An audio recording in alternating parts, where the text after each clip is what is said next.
What is going on, guys? It is Wrestlelamia here, back with another video. Join us as we look at the 22nd February edition of Dynamite, as well as the wildest news stories and rumors you need to know, including WWE concerned about Sami Zayn's popularity, Brock Lesnar is the end boss, MJF splits up with his fiancé, another WWE superstar engaged to get married, and much more. Be sure to subscribe and hit that notification bell for daily wrestling videos, and follow us on Facebook for exclusive lists. Also check out our new channel, Wrestlelamia Shorts. Now, as always, won't recap the matches, but just look at the good, the bad, and the downright ugly. As always though, we start off with the good as number 1, MJF bears his soul. Was MJF gonna have a bad promo? It certainly appeared that way as he started off by apparently whining about his fiancé and him splitting up. However, MJF quickly showed where things were going, an explanation of why he despises Bryan Danielson so much and what he's going to do to him at Revolution. MJF telling the challenger he takes his wife and family, the things MJF claims he'll never have, for granted by putting his body at risk, was a clever spin on the usual heel versus babyface dynamic. It's doubt anyone felt sympathy for him, but he did add another layer to the persona of AEW's top heel. Number 2, a good build up for Revolution. AEW is finally building up hype for Revolution.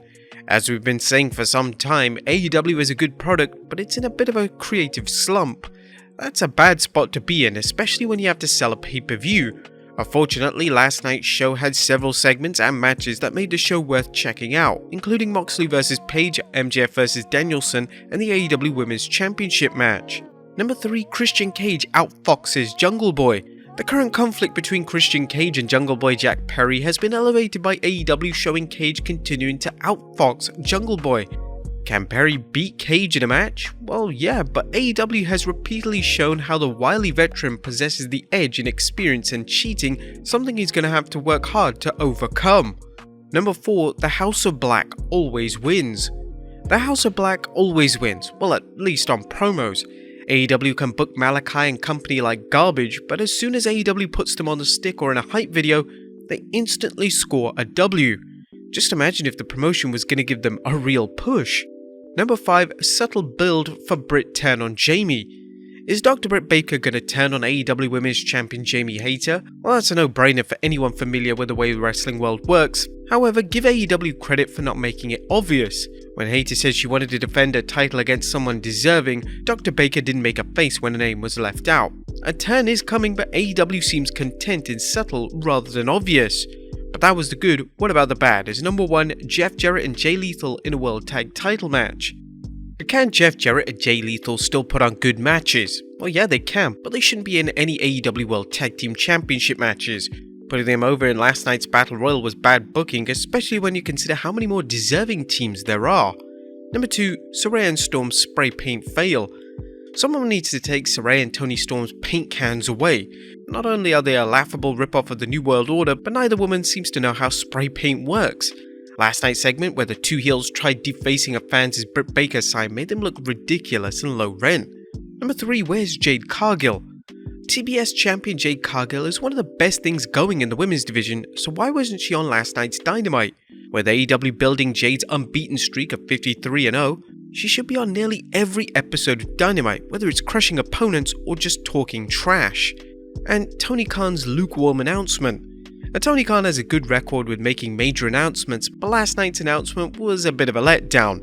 The AEW president had Adam Cole reveal that AEW's all-access reality show is coming soon, in March to be specific, but fans expecting a big signing or a new AEW wrestling show with actual matches were likely disappointed. There was nothing downright ugly as AEW began ramping things up for Revolution. While AEW lacks any white-hot programs like the WWE has, it does have several matches lined up for Revolution that can make the show worth watching and keep fans tuned in into weekly television to watch things play out. What do you guys think of Dynamite this week? Let us know in the comments down below. Now let's move on to the news.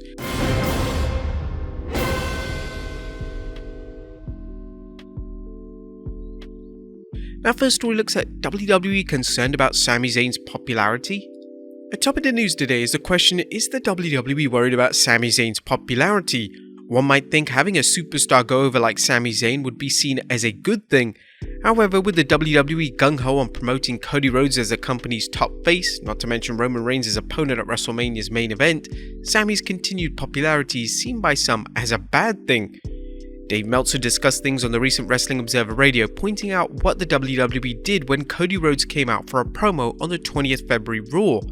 The stuff with Cody and Heyman, the WWE were very concerned about Sami chants, which is one of the reasons why they got Heyman out there in seconds. They did not want Cody in there by himself because they thought that it didn't happen, but they did everything in their power to make sure they kept that moving. They did not allow the audience a chance to start chanting or anything like that. It was just back and forth. As Meltzer noted, the Sami chants didn't become a problem. Nonetheless, Meltzer claims there are some in WWE who are concerned about Sami stealing Cody's popularity. It was designed to give the audience no chance to chant because of the feeling that if they did, it would hurt Cody's momentum. And perhaps it would, and it could create the groundswell for Zayn, which is exactly what they don't want right now. The groundswell Meltzer is referring to is the notion of adding Sami to the Cody vs Roman match. If they're that concerned, it needs to quickly create an angle where Zayn isn't involved in the world title picture. Rumor has it they want to book Sami Zayn and Kevin Owens versus the Usos for the Undisputed Tag Team Championship.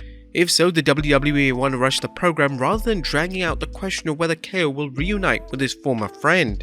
Next up, what's happened to Cameron Grimes? Where's the former NXT superstar Cameron Grimes? Grimes hasn't been seen on TV in months, and rumor had it that WWE was preparing him for a main roster call-up, but that hasn't happened yet. According to Meltzer, Grimes is in wrestling limbo. They're waiting for an idea for the main roster, so he's in limbo. He's finished with NXT and he's supposed to be on the main roster, but they don't have a story for him. Grimes, a former NXT North American champion and $1 Million champion, is seen as someone with plenty of promise. With any luck, it'll be worth his weight, and the WWE will produce a strong storyline for him. Next up, Cena is still a sell. I consider this report from Dave Meltzer on what happened when the WWE announced that Cena would be appearing on the 6th March Raw. They announced John Cena on Monday Night Right. They sold 2,000 more tickets as of this morning. They'll probably end up selling out. The days when fans chanted Cena sucks, leading to debates whether WWE needed to turn him heel, are long over. While there are still Cena critics, the man pushes the proverbial needle, whether it's TV ratings or ticket sales. Next up, WWE 2K23 ratings revealed. WWE 2K23 is almost here, and 2K has released some of the ratings for the game's various superstars. One rating that is raising fans' eyebrows is that of the man Becky Lynch, who has an incredible rating of 96. 2K3 tweeted, "The highest rated female superstar in WWE 2K23, a rating only fit for the man." Bianca Belair and Alexa Bliss are close behind at 95. This year's edition has upped the ratings compared to previous years, as GameHub listed the men's roster superstars with the highest rating. The current rating roster for 2K23 has been given to Brock Lesnar 97, swiftly followed by The Rock 96 and The Undertaker 95. Notably, Roman Reigns is rumored to have scored a record-breaking 99, but is yet to be confirmed. What do you guys think of these ratings though? Let us know in the comments down below. Next up, Brock Lesnar is the M-Boss. IC champion Gunther has been on an impressive streak defending the Intercontinental Championship, and now he's setting his sights on who he wants to face at the end of his current journey. The General appeared on the bump discussing his brief interaction with Brock Lesnar at this year's Royal Rumble and how the Beast fits into his future. It was a super exciting moment for me, so obviously Brock as a competitor I was always impressed with. I said it before, people call me kind of like the M-Boss in situations, but Brock may be my personal M-Boss. I think that the moment we had was all I needed out of it right now, basically real life confirmation that the audience is up for that. The WWE seems to see the value in a Brock vs Gunther match, especially once Gunther has been cemented as a main eventer. Would you guys like to see the Beast vs the General match play out over time, or would you prefer to see it sooner rather than later? Next up, a WWE superstar announces her engagement.